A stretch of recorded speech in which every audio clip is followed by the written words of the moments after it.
Robin, do a Brewdog read, but for Hazy Jane, which I believe you're drinking. That'd be sexier. Oh yes, Hazy Jane. Cue sexy music. Are you feeling hazy today? I am.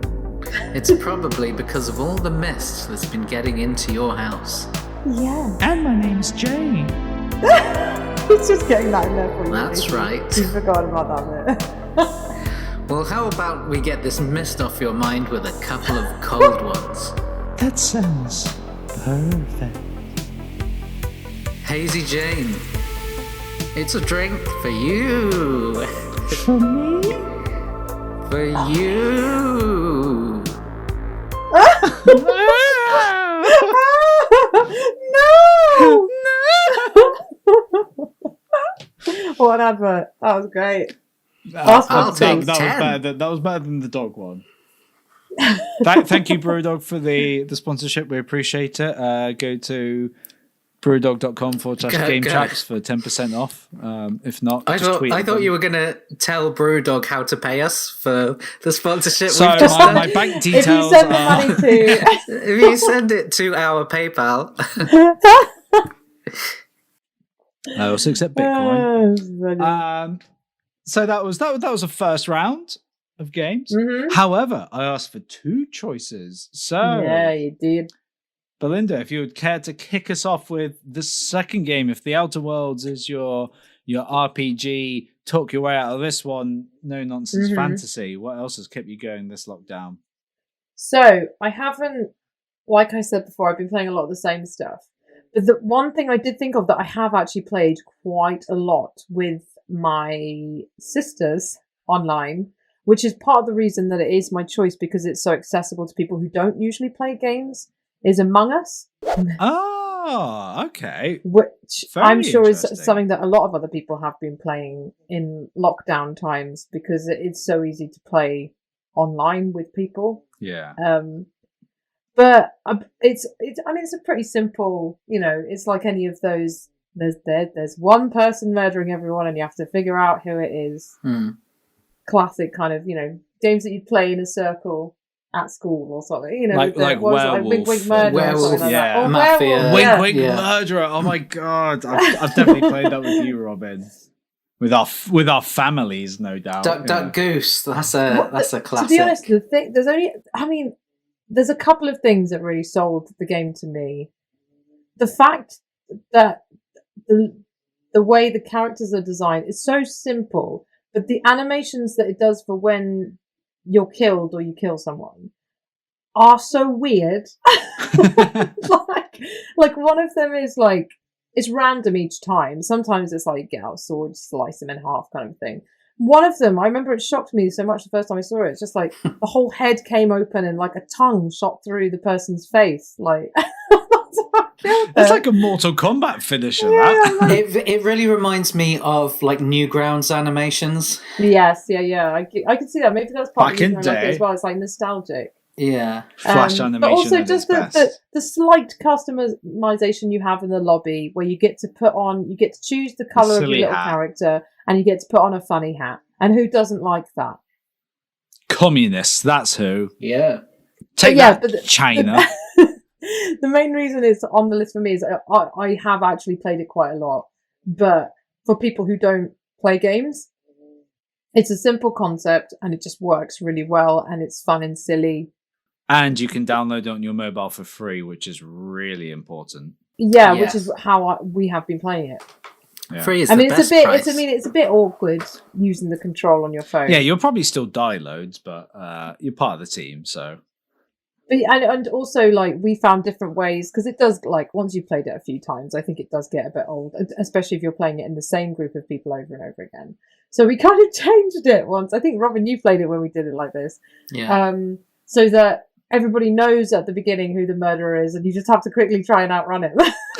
Do all your tasks. And people, if people died, they'd be following around going, okay, trying to help, but it's difficult because they're being like, okay, don't go in that room, and it's like, and then you're also giving information to the murderer, so it's like, it's like, it puts a different solid bit.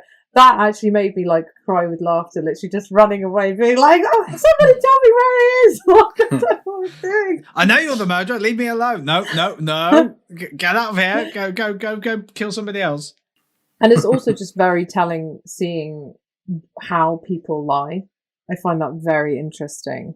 My policy is always, and has always been, with any game like that, with Werewolf, with Among Us, always act suspicious. Because I hate being the person who is the werewolf or the murderer.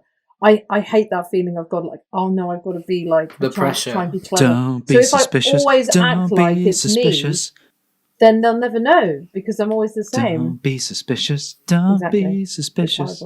I mean, that's a good life policy. Yeah, don't be suspicious. Well, I say that, but then I'm the kind of guy suspicious. who, when I walk out of like Christ, when did this last happen? But when I walk out of like a HMV or some sort of high street store, and I'm the kind of guy who why did you pick a shop that has been defunct from before? Yeah. Oh, fucking okay, John Lewis. Are you happy now? Thank you middle class bastard. Better. I'm walking out with get John all your Lewis, glassware, and as I walk out, even if I've not bought anything, and that's probably almost more to the point, I'm the kind of guy who I want to look suspicious enough that I want the buzzers to go off, so a security guard can come and be like, "Hey, I need to check your stuff." I'm like, "Sure, do it. I'm not guilty. I'm clean." And then when they find nothing, I'm like, "Yeah, how's that? You harassed me, you bastard." Yeah. Like, mate, I'm just doing my job. Yeah. I'm that kind of guy. I'll go free. Always be suspicious. I think is actually no. I think that is it my applies to motto. Among Us. Always It be applies to suspicious. always or never. And then when you're actually suspicious, it won't look any different. Exactly. Yeah. When you turn out to be the murderer, people will be like, "Oh well, Bindy was acting like that when she was a civilian or a villager or whatever," and therefore it does your reputation no harm. Colonel Mustard's always carrying a knife. It's funny how much it feels like betrayal when you trusted someone, when you're not the murderer and you're like, yeah, they seem all right to me, and then you find out at the end and then they stab win you in the back. And you just feel so betrayed. Like, I don't know how to trust you in real life because that was a good lie. Yeah, they're like, and then in real life, one of your sisters is like, "Oh, I'm going to come over on Sunday, if that's right." It's like, "Are you? Are you really? Are you just there? lying to me? You said that in the game. Are you going to turn up on didn't. Saturday instead unannounced, just like some sort of murdering Among Us killer?" It is really funny to see how, because I feel like with some people, I feel like, for example, I don't know if McGraw is going to watch this, but if you do, McGraw, I'm really sorry, but I feel like I can tell when McGraw's lying. Oh, I can tell, but only because I know him so well. McGraw, you liar. No, but honestly, it makes me think better of him. Because he's a teacher and he always writes it on the blackboard behind him. No, you told me you broke your lying leg for my birthday. How dare you? Because McGraw's a good person, so he finds it hard to lie. I think that's what it is. And now I need to put this to the test. We need to think of some sort of entrapment Among Us scenario. I hope you don't find that offensive, McGraw. It's just like, you're one of the people I think of. I'm like, I feel like I can tell when McGraw's lying because I just know him too well, man. Maybe you're too good a police officer. Yeah, maybe. It's maybe not that he's a good liar. It's maybe that you're really good at reading people, and actually you do a better job than Cole What's His Face in LA Noire. Yeah, I still haven't played that. I need to play that game. We need to play that game. Yeah, we do need to play that game. Put that on the list. Wow, that was a fantastic choice, and again, it's a great example of, especially in these lockdown games, it's not just about what we've personally enjoyed in terms of like, I'll just do a bit of gaming on the side, or just play this one evening to myself. Like, it's the games that also bring us together and have tried to keep us connected. Because it's hard. I find it hard to talk just like doing a load of, especially in group conversations, just Zoom calls with people. If you have an activity you're all doing together, it makes it feel more normal. Like, oh, how's the family going? Oh, you bitch, you killed me. Yeah, that's much more natural than being friendly on a Zoom. Speaking of bitches, Robin, your second choice. Come on, hit us with Oh, something I was juicy, gonna- something. Ooh, mwah, mwah, mwah, Were you going to delicious. pick that? Speaking of games that are easily accessible and quick and easy to get into, Your mama. how about the housing market? Oh god, I knew this is. You've been playing this a lot recently. So I had a feeling it was go gonna on. be- I'm I've in been the playing market. House Flipper. Have you heard of this, Jamie? You may have mentioned it to me, but I've not. I can't say I've seen gameplay or have any concept of it. So please give me an overview. Oh my god, it sounds hilarious, Jamie. I'm really into this game. It's essentially one of those games that you just do because it's relaxing. And it may well not be for everyone, but if you're the kind of person that spends more time like building a house in The Sims than playing with The Sims once they get into the house, you might enjoy this. Oh, that's a really good sell. I think that would appeal to a lot of people. What the premise is that you are a property developer and you earn money by basically doing jobs for people like cleaning, painting, plastering, things like that, their houses, until you have enough money that you can start buying properties, doing them up, and then selling them for profit. AKA house flipping. Exactly. Yep. So What it says on the tin. I've been getting really into it. I find it very pleasing. I'm playing Is on this like Switch. a trial in case you want to do it in real life? Do you think? Yeah, it seems easy now, so Yeah. I reckon I can do it. It just needs You've got your a license. couple of $100,000. You just and get into a I'm house away. and you pick your controller up and you're like looking at things like, why is Right, it I'm going to like move this wall. I'm going to kick out the family. Oh. Yeah, this is... Yeah, so I'm playing on Switch, and it's definitely it's one of those games that feels like it definitely belongs on a PC more than a console, because everything about just the way that it works seems like it would make more sense with a mouse, but it's an interesting one. I don't know where this game was made. I don't know what country the developer exists in, but I don't think it's the UK because of the number of people that seem to want to have washing machines in their bathrooms. And like that's apparently a normal thing for a lot of people. Normal thing. Okay. Like I get that you're just like, I guess this is the room where all of the plumbing goes or something.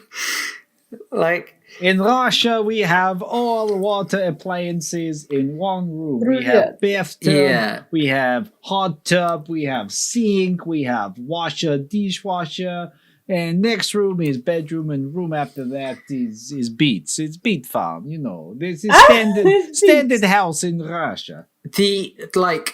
I don't sorry, I'm getting passionate now because I'm really upset at the number of people that have back doors in their bedrooms. It's like that to me seems like wink, wink, nudge, nudge. Hey, who's your father? Say no more, say no more. Say no more. that is the sign of a psychopath to me. That's not right. You have a door going into the garden from your bedroom. You're not a I mean, horse. that's not something that I personally would want. I definitely would not want that. No way. You want to be one step removed. You want your bedroom to at least go into some sort of landing or corridor area, and then that is basically outside. the hub Yes. that connects you to your kitchen, your bathroom, Exactly. Yeah. front Yeah. door, back door, lounge. And or I'm fine whatever. if you've got it, if it's like an open plan living space with the back door there. Not a problem. Absolutely fine. But yeah, there are some. There are some. I can't be taken seriously. Look, if you want to have your back door there, that's fine, but we can't help where we place our back door. Okay, it's just there. So clearly, there are a couple of minor niggles that I have with the game. Jamie's gone. You killed him. He's gone. You got to take responsibility for this. I'll just keep going, and Jamie can rejoin us when he's ready. In that back door. So it's the main niggle. It's the big niggle. Yeah, there's you are installing all of these appliances and stuff. Like, you are doing all the plumbing and like installing electronics and stuff like that. When you say you're doing that, can I ask more specifically? Like, what do you see? Like hands putting like pipes into a wall? So, or is it more like you paint something that happens? This is one of my issues with it, because I think that it could be much better than it is. As it is, it's interesting, but feels underdeveloped. So basically, what it does is, when you are, say, for example, installing a washing machine or a light fitting or whatever, it is showing you animations. You aren't seeing hands moving it, but you're basically seeing all the parts moving, as it is like taking all of the pieces apart, fitting them together and stuff like that. So through watching these animations, I genuinely feel like I could learn how to install a toilet or rewire a plug or whatever it is. That's interesting. Now, and that's one element of it that I really like. However, I think that the way they've gone about it is kind of it loses some of what's interesting about that, because by the way that they get you to do that is basically by button prompts. So it's going like, okay, now hold this button, now hold this button, right? So what you end up doing is that you are just looking at the corner of the screen for the next button prompt, rather than actually watching the actual thing. This is how you connect the faucet to the outer pipe to actually get a flowing system. Exactly. Yes. So I really wish that there was something more intuitive than that. Like, so you are actually reacting to what you're seeing, rather than just looking at the button prompts, because especially because like you upgrade your abilities. Like, there's slight like RPG mechanics going on in terms of like, you can upgrade how quickly you do all of these things or whatever. And so I ended up picking that as one of the things I upgraded relatively early, before I had actually done much of it. Like, I'd done loads of radiators, first of all, because that's what people wanted in their houses. But there was loads of other things that I'd never done at all. So that by the time I got around to trying those things, it was just speeding through the animations of installing them, and I was just pressing the buttons. Do you know what it needs? It needs, like, house flipping needs to be combined with something like train simulator, farm simulator, flight simulator, where there's such a micro level of, okay, don't think for 1 second if you can play this game, you can suddenly become a pilot, because it definitely does not work like that. Sure. But equally, you can't just pick up this game and be like, I'm going to fly a plane. And the game's like, yeah, you've got to do 7 hours of tutorials and you've got to learn how to do all these buttons and stuff. So I don't have time for that. But it feels like if there's some in between, whereas if you had a bit more detail applied to that, so it's not just a Sims, click on that wall, change the color, add a bit of furniture. Definitely. So, because to me, if you just added the simple thing of being like, you're not just connecting this thing to this thing by pressing the button, you are like using a screwdriver. So, when there's a screwdriver needed, you always like say rotate an analog stick or something to use a screwdriver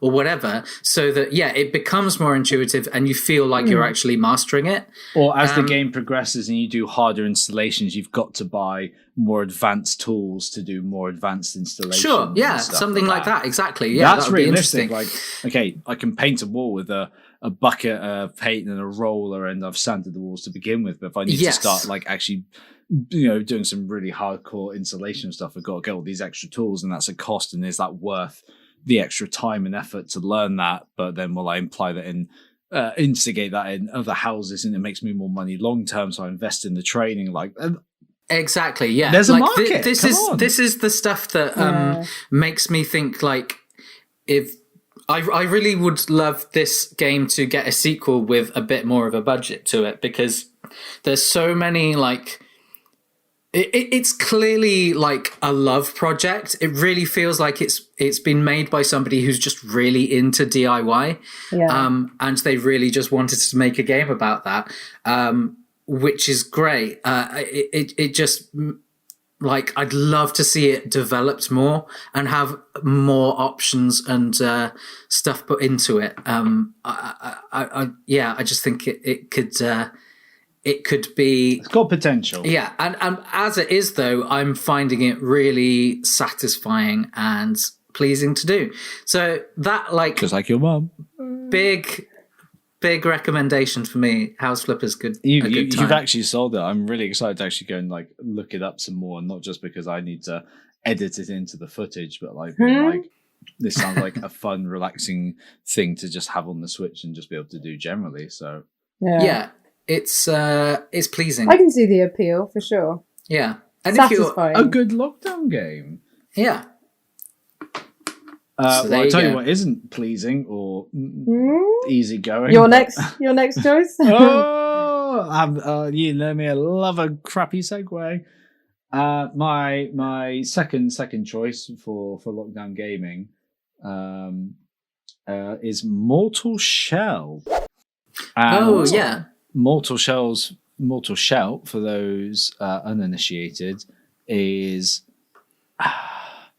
I think I do have to give it the title of the best non-Dark Souls from software game out there, and that kind of Soulsborne title has been Soulsborne, Sekiro, whatever. Like, yeah, Sekiro's in there. Souls-like. That Souls-like genre, the fact that it's become its own genre, and that's, you know, eclipsing everything from your Neo to your Hollow Knights. It's basically a game that basically has super high difficulty and really intricate lore. But if you get good and you take the time to explore the world and get to know the lore, they're really depth and complicated, and it's really rewarding when you bang your head against a brick wall and you finally beat a boss. That kind of genre. Mortal Shell is the first game in the longest time which basically, for me, felt like I was having that sense of exploration like Dark Souls. The first time I ever played Dark Souls, and I'm going through each area and I'm learning the world, I'm learning enemies' placements, I'm picking up lore, I'm understanding how items work. It's been a long time since a game's made me do that, and even knowing there's a certain level of Souls-like games where you basically go, a bonfire translates to this, humanity translates to this, souls translate to this. It's a bit of a language. Once you understand the language and how it translates, you go, this item's like this in Bloodborne, or this parry mechanic's the same as this from Dark Souls 2, or whatever. So it's for me, it was refreshing that for the first time in a long time I was playing Mortal Shell, and still I was trying to work those things out, and very much going off the beaten path and being like, nope, I can't wing this. I should try and do what I did the first time in Dark Souls. And at the beginning of Dark Souls, you have the option technically to start going down towards the catacombs and the unlimited skeletons, and that almost got me stopping. That almost wrote me off the Souls series. I basically started to do that in Mortal Shell. The game kind of gives you a hint to go the opposite way, and I was like, nah, I'm better than this. I'm just going to explore. And it may not have helped that I played the game the first 2 times a little bit drunk. And I just died and I died. And I was like, this is really hard. I'm not liking it. And then I sat down sober one morning, had a lovely coffee. Went, I'm going to start paying attention. I'm going to understand how the hardened mechanics work, because, again, it's a different muscle memory. It's not nearly as difficult, I would still say, as getting into the rhythm of Sekiro. That really fucks with your muscle memory for Souls games. Yeah, it's pretty much follows the same beats, with just like, if you fuck up, here's an extra little harden you can do just to give yourself a respite. make a sweet counter, get some stamina back, that kind of thing. And then it becomes part of the rhythm. Hit, harden, rest, hit, harden, rest, dodge. So you're a bit more aggressive. It's less on the dodging. It's more like just go in hard, time your stamina well. But I really loved it.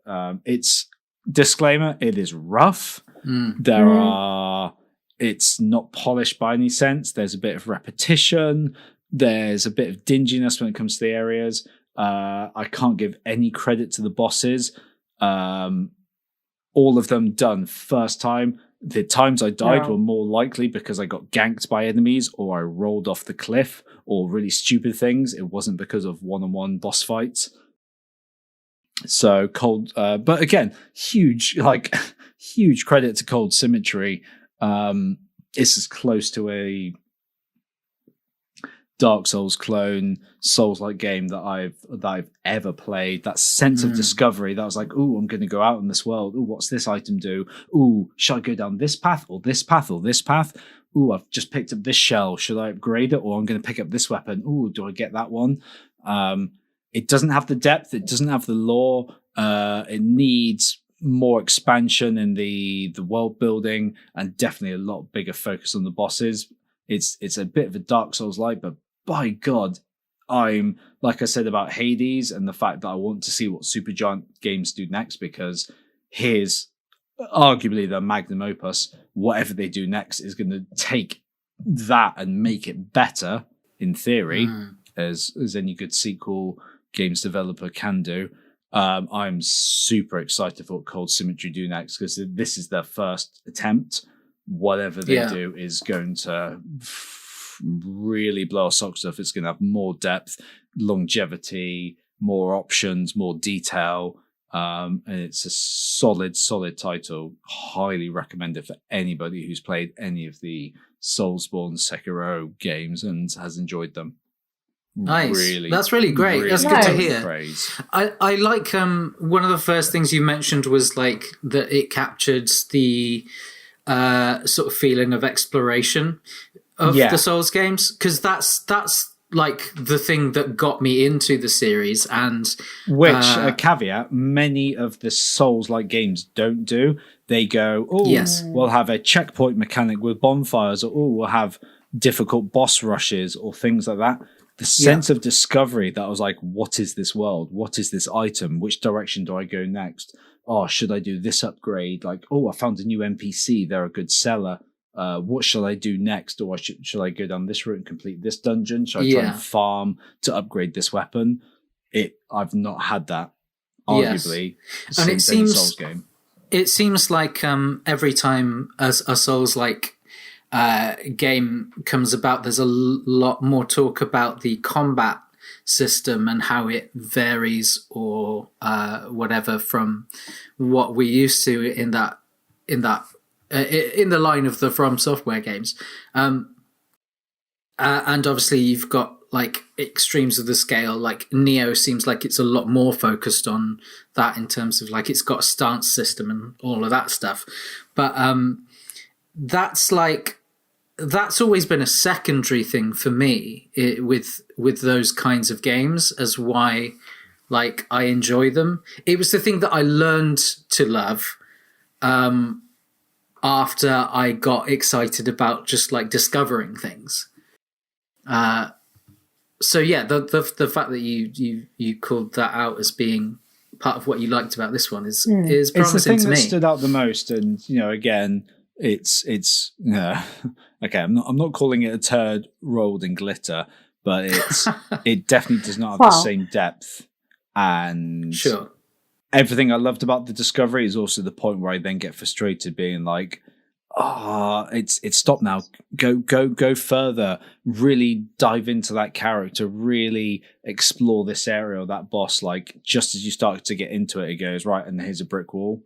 But again, that's really frustrating. But that's just it's just the fact of the size of the production team and the fact that they've done what they've done in that capacity is still phenomenal. And it if anything, it gives a lot of credit to the FromSoft team that goes, it's not easy to do that stuff. It's not easy to have a balanced difficulty curve. It's not easy to build these sprawling worlds and drop bits of information and keep it all interesting and fresh. And the way there are so many different we take elements for granted you have now to get together. It makes me appreciate those games even more, but equally how hard it is to try and not that they're trying to recreate it, because they're trying to do their own thing. And I think they've got enough of a unique take that a Mortal Shell 2, with hopefully building off the success that it should have and the recognition it should do, slightly bigger budget, bigger team, learning from what they've done, against Mortal Shell came out, a little while ago, and I've only just gotten onto it within the past few months. Mortal Shell 2, I'm getting day one release, as with any Souls game, and going to get proper stuck in and be like, Cold Symmetry, what can you do? Show me the money.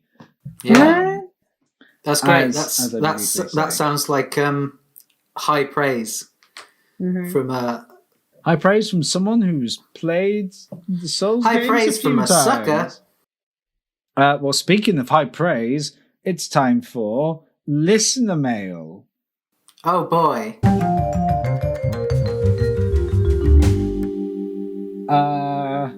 Or female.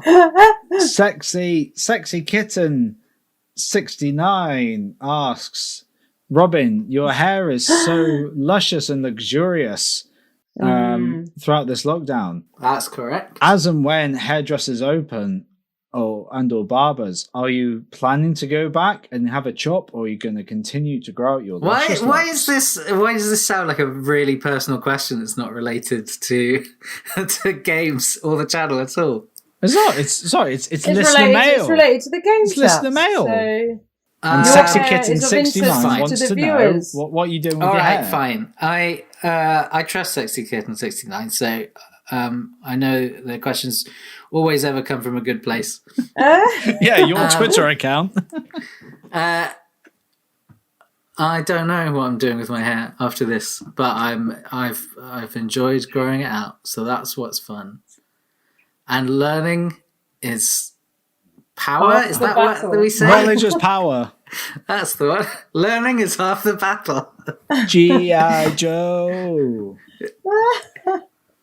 Well, a good question. Thank you, Sexy Kitten 69. Before we wrap up, very, very quickly, in 30 seconds or less, honourable mentions. Go around round robin very quickly. Not calling you around. Why around me? Bindy, go. Honourable mention. Go. 30 seconds. Fucking the new season of Fall Guys. We played a bit of that. That's good fun. Nice. Oh, I like Fall Guys. I agree. Mine's going to be a weird one because I really haven't played that many new games recently. So I'm going to go with Kahoot, which is technically used by teachers a lot with kids as a learning tool. But do you know what Kahoot is, Jamie? I've not played it, but I know of it, yeah. So it's basically, you can find quizzes on there that you put a code in your phone and you can all answer on your phone and play online. But you can find a quiz on anything. Any topic you can think of. Japanese sex dolls. Yeah, it'll be on there. Sweet. We typed in Colin Baker and one came up. And one of the questions was... who's his favourite daughter? What are the names of his 4 children? I was like, this is hilarious.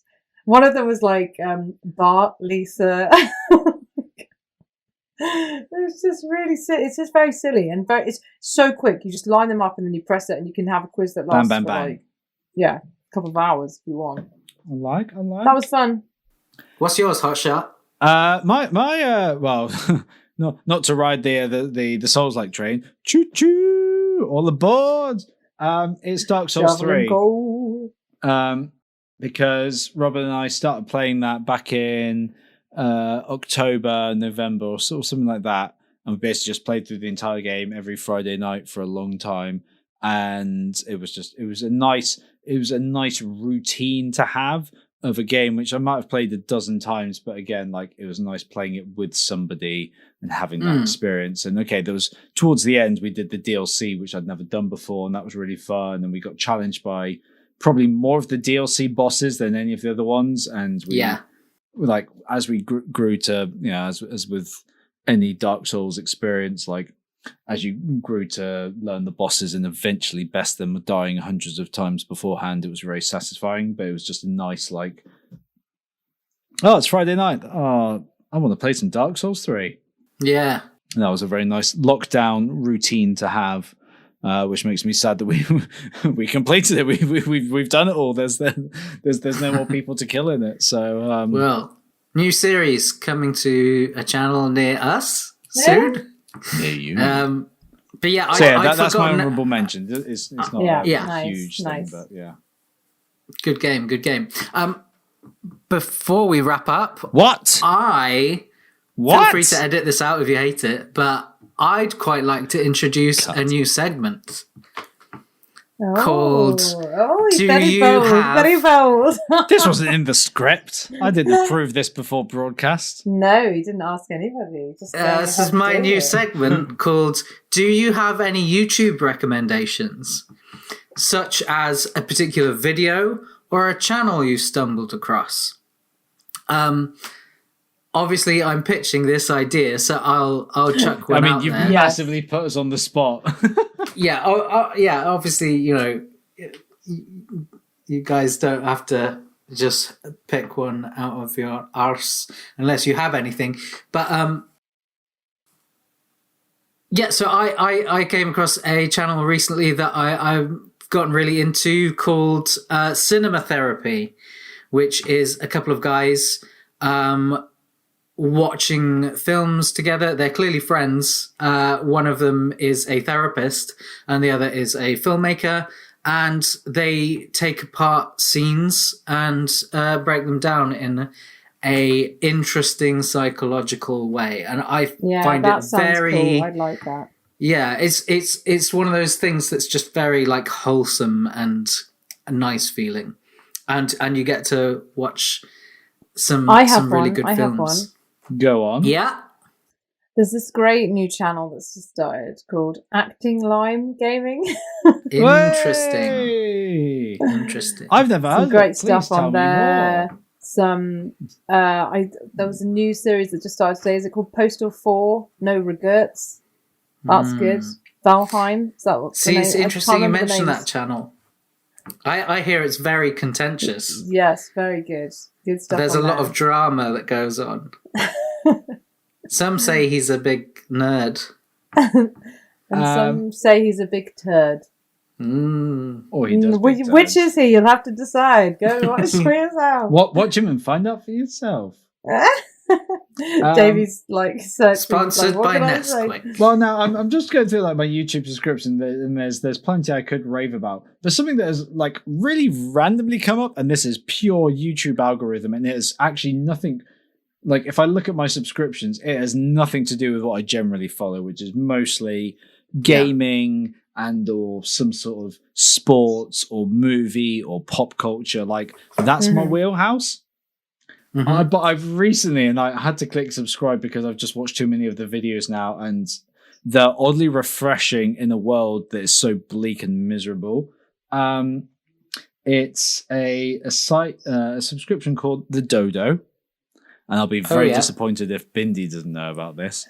This is the one that has loads of like animal rescue videos and stuff, right? It's literally just like dog's really upset and best friend cat comes and hugs him and all is right in the world, or like kangaroo plays with puppy and becomes new mum and they're best of friends, and it's just like for those who don't know, it's just like a homeward bound kind of combination of like oddball seemingly mismatched pets that somehow become best friends, and suddenly 12 monkeys are best mates with a giraffe, or I don't know, like I don't know what recommendation it came from. I don't know how YouTube got into my brain, but it did. And I started clicking on more and more of these videos, and I watched all these horrible news videos of, people are dying of COVID and the world's gone to shit and you may as well just die. And then it's just like, dog gets really happy because he lost some weight and can go for a walk with his owner.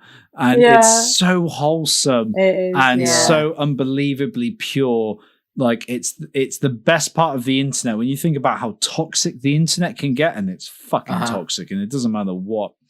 It's not just, I talk about the internet in general, but every platform, your Reddit, Twitter, YouTube, Acting Line Gaming. It doesn't matter what if you're connected to the internet, you're going to see toxicity.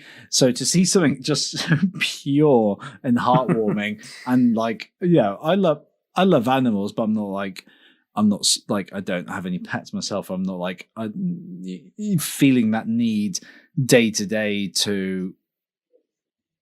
Like, I'm sure I would appreciate having a dog to come up to me whilst not wanting the hassle of having to actually look after it. But watching these videos is as close as you can get without the responsibility of owning an animal, just to see the good parts of like, they just don't care. They don't know what the fuck is going on in the world right now, and they don't need to, and they just warm your heart. Go and check them out, the dodo. Yeah, no, they're all great. Yeah, I've seen many of those videos. They're really good. Yeah. Good recommendation. I like it. So, that was the Game Chaps podcast. We have been Jamie, Robin, and Bindy. Thank you so much for tuning in, listening all the way through. We hope we've given you some inspiration for some games you may have been on the fence about, you might not have even heard about at all, and you might be even sick of your house and wanting to flip it. Well, you've come to the right place. Here's the things you need to play. So go do them. All of these games come with our highest recommendations. If they've gotten us through the toughest of times in life, by God, you're going to enjoy them. So go check out those games. Go and support their creators. If you like what you saw and heard watching this, please check us out. We are the Game Chaps over on YouTube, Facebook, Twitter, Instagram, and Twitch. We do all sorts of kind of gaming content and let's plays and reviews. We do it all. Podcasts. We literally do it all, mostly with a hint of alcohol. But please subscribe to the channel, give us a like. If you enjoyed it, please share us with your friends, spread it through word of mouth. Check out some of our other videos, some of our other podcasts. We really would appreciate it. And just generally wishing you all the best, and hopefully this is going to be the last lockdown. This is the last one we do remotely, and the next one is going to be in person. And Christ alive, we're going to do some awesome content in person as well, very very soon. So stay safe, everybody. We're almost there. Keep on trucking, and we'll see you next time. Love you, bye. Bye, sweet dreams. Keep on trucking.